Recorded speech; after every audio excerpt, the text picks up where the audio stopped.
নামাজে যদি নিজের অনিচ্ছা সত্ত্বেও কোনো দুশ্চিন্তা চলে আসে তাহলে কি নামাজের কোনো ক্ষতি হবে? আমার মামাতো বোন আমার বয়সে 5 মাসের বড়, আমি কি তাকে বিয়ে করতে পারবো? এমনি আলামিন লিখেছেন, কেউ যদি ঢিলা কুলুপ না করে অজু করে তাহলে কি তার অজু হবে?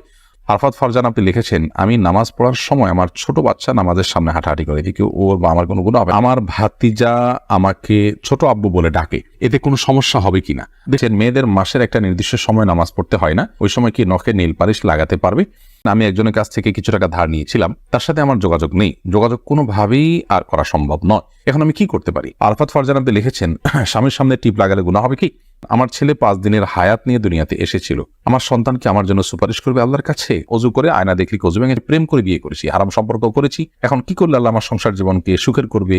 কোনো উপায় আছে কি? নামাজে সিজদা করতে গেলে ছোট বাচ্চা সিজদার জায়গায় বসে থাকলে কোথায় সিজদা দিব? পরিবারের সদস্যদের সঙ্গে শান্তি বজায় রাখার জন্য ছোট ছোট মিথ্যা বলা যাবে কিনা? একটি মেয়ের গর্ভের সন্তানের 3 মাস হওয়ার আগেই গর্ভের বাচ্চা নষ্ট করে ফেলে, তাহলে কি সে গুনাহগার হবে? ফরজ নামাজ শেষে বৈঠকে দুরূদ শরীফ পড়া শেষ করার পূর্বেই ইমাম সালাম ফিরিয়ে ফেললেন, সেক্ষেত্রে আমার করণীয় কি? চলুন তাহলে আর বিলম্ব না করি, ইতিমধ্যে যে সমস্ত প্রশ্ন আমাদের কাছে এসে পৌঁছেছে সেগুলোর উত্তর দেওয়ার পালে আমরা প্রবেশ করি। আরফাত ফারজান আপনি লিখেছেন, স্বামীর সামনে টিপ লাগালে গুনাহ হবে কি?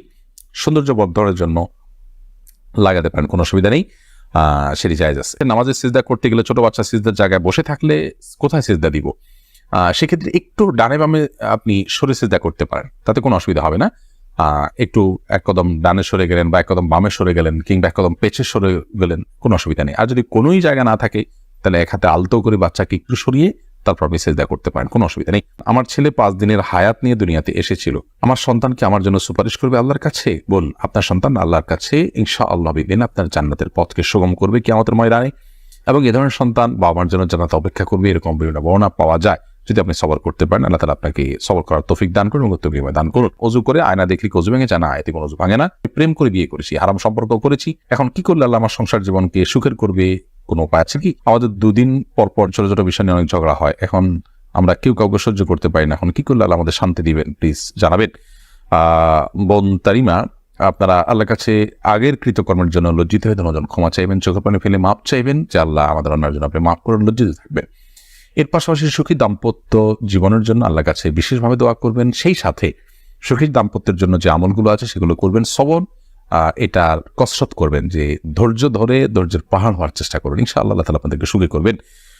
এ বিষয়ে আমাদের অনেকগুলো পরামর্শমূলক ভিডিও আছে, সেগুলো শুনতে পারেন। আরফাত ফারজান আপনি লিখেছেন, আমি নামাজ পড়ার সময় আমার ছোট বাচ্চা নামাজের সামনে হাঁটাহাঁটি করে, এদিকে ওর বা আমার কোনো গুনাহ হবে না, এতে গুনাহ হবে না। আমি একজনের কাছ থেকে কিছু টাকা ধার নিয়েছিলাম, তার সাথে আমার যোগাযোগ নেই, যোগাযোগ কোনোভাবেই আর করা সম্ভব নয়, এখন আমি কি করতে পারি?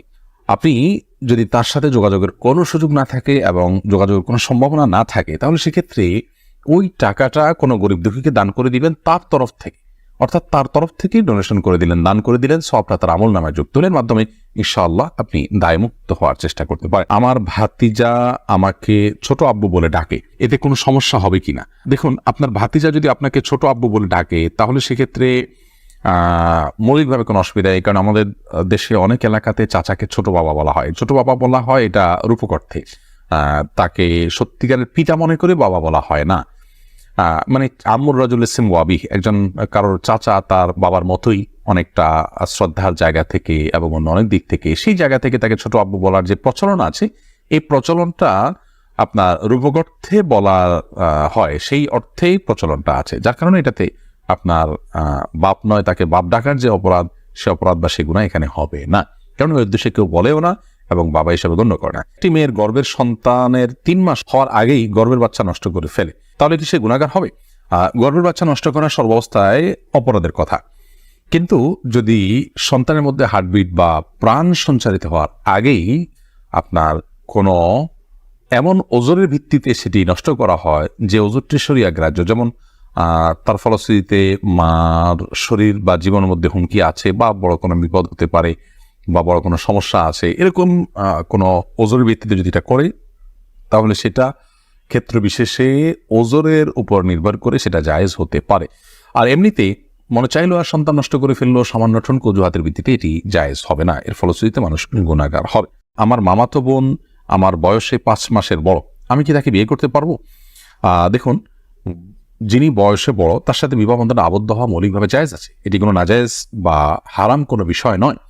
আমাদের সমাজে এটাকে দোষণীয় মনে করা হয়, সেটা আমাদের সমাজের দোষ বলতে পারেন। শরিয়াত এটাকে যাকে আপনার নিষিদ্ধ করেনি, বিধায় বয়সে বড়র সাথে বিবাহ বন্ধনে আবদ্ধ হতে পারে। বিশেষ করে নবী করিম সাল্লাল্লাহু আলাইহি সাল্লাম তিনি নিজেও খাদিজা রাদিয়াল্লাহু তাআলা আনহাকে বিয়ে করেছেন, তখন খাদিজা রাদিয়াল্লাহু তাআলা আনহা বয়স তার চাইতে বেশি ছিল।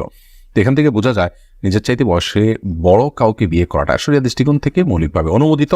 এটাকে দোষণীয় মনে করাটা বরং দোষের বিষয়। আমাদের শরিয়াতে এত ফ্লেক্সিবল রেখেছে বিষয়গুলোতে, অথচ আমরা সেগুলোকে অনেক বেশি আপনার সংকুচিত করে ফেলছি, এবং যার ফলশ্রুতিতে নানা রকমের অপরাধ প্রবণতা কিন্তু আমাদের সমাজে বেড়ে চলেছে। এমনি আলামিন লিখেছেন, কেউ যদি ঢিলা কুলুপ না করে অজু করে তাহলে কি তার অজু হবে? যদি পেশাবের পর পানি ব্যবহার করেন, তারপর আর পানি ফোটা পেশাব ফোটা না বাইর হয়, অজু হয়ে যাবে। ঢিলা করা তার জন্য ফরজ ওয়াজিব নয়। আর যদি আশঙ্কা থাকে তাহলে সেক্ষেত্রে আশঙ্কা দূর করা পর্যন্ত তিনি অপেক্ষা করা বা যেভাবে হোক এটা করা উচিত। তবে ঢিলা কুলুপ না করে পানি ব্যবহার করলেও পবিত্র হয়ে যাবে, অজু করলে নামাজ হয়ে যাবে। নামাজে যদি নিজের অনিচ্ছা সত্ত্বেও কোনো দুশ্চিন্তা চলে আসে তাহলে কি নামাজের কোনো ক্ষতি হবে? নামাজের মধ্যে নিজের অনিচ্ছা সত্ত্বেও যদি দুশ্চিন্তা আসে তাহলে সেক্ষেত্রে এই দুশ্চিন্তা ফলশ্রুতিতে একজন মানুষ গুনাহগার হবেন না, বিশেষ করে যদি একান্তই অনিচ্ছায় আসে। কিন্তু সেটাকে যদি কন্টিনিউ করতে থাকেন তিনি, অর্থাৎ ভাবতেই থাকেন, ধরুন দুনিয়ার কোনো বিষয় মনে পড়লো আপনার জন্য যেটা দুশ্চিন্তার, এরপর ওইটা নিয়ে আপনি নামাজের মধ্যে ভাবতেই থাকলেন, তাহলে সেটা অবশ্যই আপনার জন্য গুনাহের বিষয় হবে এবং নামাজের আপনার যে প্রাণ সেটাকে নষ্ট করবে। হঠাৎ কোনো দুশ্চিন্তা হলো এবং মুহূর্তের মধ্যে সেটাকে আপনি ভুলে গিয়ে সালাতে মনোযোগী হয়ে গেলেন, তাতে কোনো অসুবিধা নেই, এটা ইচ্ছার বাইরে হয়েছে। আর আখিরাত নিয়ে, আল্লাহর ভয়, কবরের আযাব, এই জাতীয় বিষয় নিয়ে যদি আপনার দুশ্চিন্তা হয় সেটা তো খুব প্রশংসনীয় বিষয়, কারণ সেটা আপনার সালাতকে আরো বেশি আপনার আল্লাহর কাছে গ্রহণযোগ্য করবে ইনশাআল্লাহ। পরিবারের সদস্যদের সঙ্গে শান্তি বজায় রাখার জন্য ছোট ছোট মিথ্যা বলা যাবে কিনা? ছোট ছোট মিথ্যা আর বড় বড় মিথ্যা সর্বাবস্থায় ঘৃণিত এবং জঘন্য অপরাধ। এটি মৌলিকভাবে করা যাবে না।